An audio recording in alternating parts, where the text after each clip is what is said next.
Salut! Vous étiez nombreux à me demander des conseils pour améliorer son français parlé. Dans cette vidéo, je ne vais parler qu'en français parce que je m'adresse aux étudiants de la langue française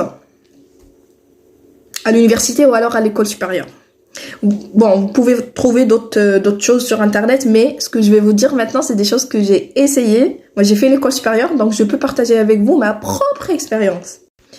J'ai noté des choses ici pour ne pas oublier. Voilà. Première chose à savoir, si vous êtes étudiant de langue, vous n'êtes pas censé apprendre par cœur. C'est pas la peine d'apprendre par cœur et venir le jour de l'examen, voilà tout, pardon pour le terme, cracher. C'est pas ça le but en fait. Si vous êtes en train d'étudier une langue, c'est que cette langue va vous accompagner durant toute votre vie. Durant toute votre vie. C'est pas une matière, c'est pas comme les sciences naturelles. Je révise, et après, je vais rédiger, voilà, je vais faire des exercices. Non! Non! Le problème des étudiants, maintenant, c'est qu'une fois ils sortent de la classe, ils pratiquent plus la langue. Et évidemment, ils ne progressent pas, ils peuvent pas prendre la parole, ils peuvent pas améliorer leur oral. Et parfois, tu trouves un étudiant qui arrive à avoir 17, 16 de moyenne, mais qui n'arrive même pas à dire une phrase, à parler, à prendre la parole.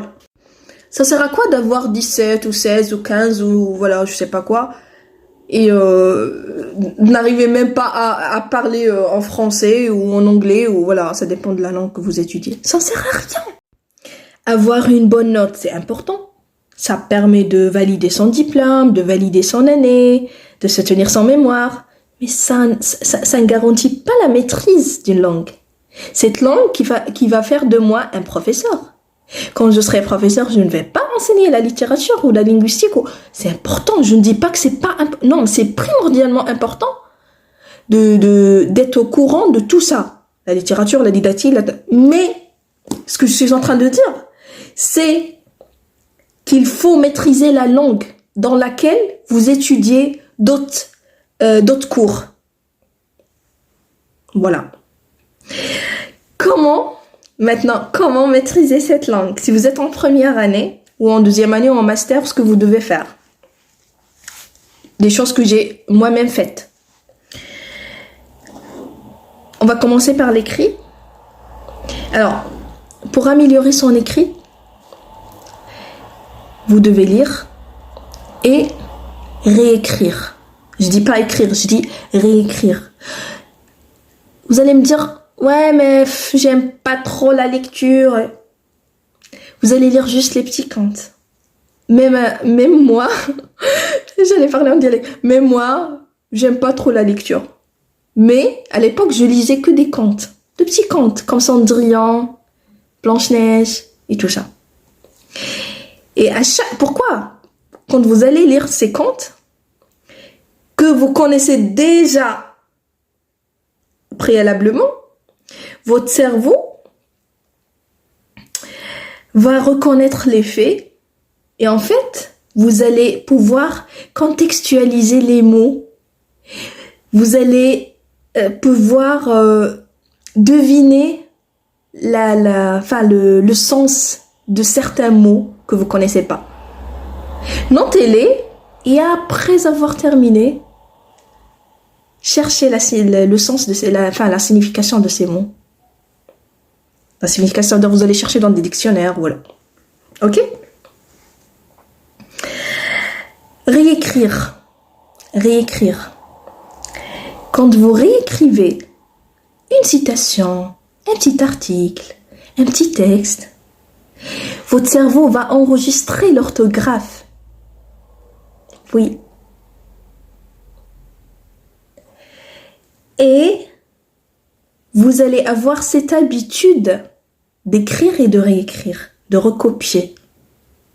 Donc c'est efficace pour s'habituer à ne pas commettre des erreurs à l'écrit. Ça c'est pour l'écrit. Et ça, c'est mon avis. Quant à l'oral, celui-là doit vous accompagner partout. Avec vos profs en classe, avec vos camarades, avec vos amis, au bus, à la maison, sur les réseaux sociaux. Voilà. Essayez de commenter en français, par exemple. Essayez de causer en français. Sur les réseaux sociaux, vous avez même la possibilité de vérifier l'orthographe. Ou voilà. L'essentiel, c'est d'avoir cette habitude d'utiliser le français dans votre entourage. D'accord? Donc, il faut commencer par appliquer une règle qui dit que il faut lire pour écrire. J'ai déjà parlé de l'écrit. Il faut écouter pour parler. Donc, vous pouvez regarder des émissions, par exemple. Des émissions, même si elles sont sous-titrées, vous pouvez regarder ça au début. Mais après, avec le temps, pensez à quand même à vous en détacher. Voilà. Donc, après, vous pouvez écouter la radio chaque jour. Vous pouvez écouter TV5 Monde. Vous pouvez écouter RMC, Énergie. Même si les natifs parlent rapidement, mais c'est bien parce que vous allez vous habituer à écouter des interactions authentiques. Authentiques, voilà. Authentique, ça veut dire réel, vrai. Et quand vous écoutez, qu'est-ce que vous devrez faire? Vous devrez répéter. Imiter. Oui, au début, c'est pas grave, vous imitez. Imagine un acteur, par exemple, dit tu racontes des salades. Tu peux répéter tu racontes des salades. Et tu cherches la signification. Et le lendemain, peut-être votre ami va dire n'importe quoi. Tu lui dis arrête de raconter des salades. Et c'est comme ça qu'on apprend. C'est en pratiquant. On apprend en pratiquant. Et tu dois pas avoir peur de l'erreur. Parce que celui qui ne commet pas d'erreur, c'est celui qui ne fournit pas d'effort. Moi, aujourd'hui, si je ne commets aucune erreur, ça veut dire que je ne déploie aucun effort. C'est aussi simple que ça. Dernière chose, tu peux regarder des films aussi. Moi, le film qui m'a beaucoup touchée, c'est Ce que le jour doit à la nuit. C'est ce que j'ai en tête maintenant. Et après, dans les prochaines vidéos, je peux vous donner une liste de films ou de séries. Voilà. Voilà, si vous avez aimé la vidéo, n'oubliez pas de vous abonner à ma chaîne, de commenter, de poser des questions si vous le souhaitez. Voilà, de partager la vidéo avec vos amis. Je vous souhaite un très bon courage. Gardez espoir. Augmentez votre courage. N'ayez surtout pas peur. Il n'y a pas à être timide. Vous n'avez pas à être timide. Vous n'avez pas à avoir peur parce que vous êtes en train d'étudier une langue. C'est quelque chose de bien. Vous allez être professeur. C'est quelque chose de magnifique. Je peux vous le garantir. Voilà. L'erreur est humaine. Sachez ça. L'erreur est humaine. Elle est naturelle. Elle est logique même. Elle est logique. Voilà. Salut!